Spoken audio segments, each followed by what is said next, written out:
по този начин осветяват фаровете на Mercedes ML W164 с обикновени халогенни светлини. Това се вижда на пътя на къси светлини, а това се вижда на дълги. Ето и извън автомобила как изглежда. Къси, дълги и фарове за мъгла. Виждате колко светлина добавят фаровете за мъгла пред автомобила.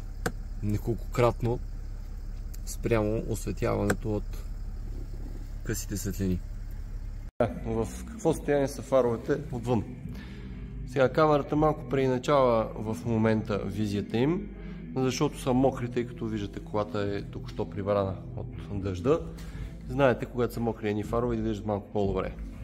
Но все пак виждате, така състоянието им показва жълтичко така отцветяване отвътре. А сега ще видим колко светят. Това им е единия и другия вариант. Даже виждаме, че са всъщност за автомобил с обратен волан, тъй като вижте чупката е наобратно. Нека да измерим шофьорския фар какво показва. На 10-тична настройка сме в момента на уреда. Имаме 8000, т.е. 880-90 лукса за шофьорския и горе-долу същото 990 за пасажирския.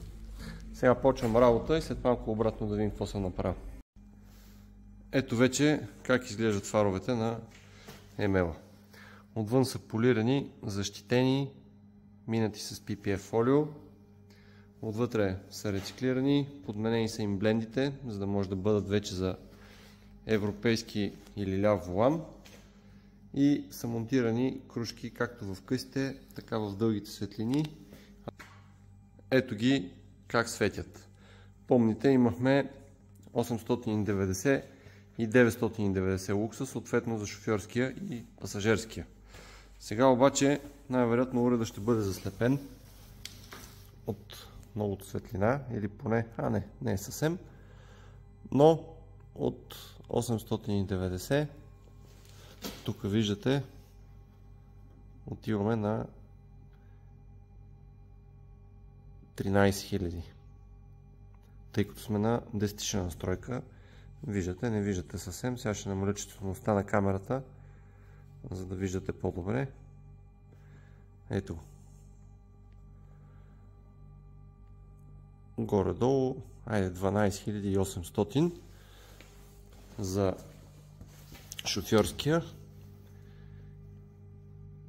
и 8700 за пасажирския фар. Ето в момента вече как свети този ML на пътя.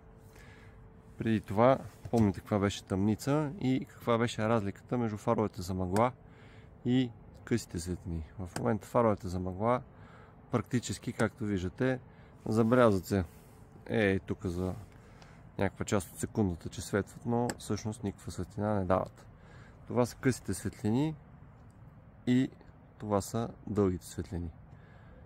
Абсолютно нищо общо с това, което беше преди. Вече собственикът ще шофира в спокойствие и комфорт вечно време.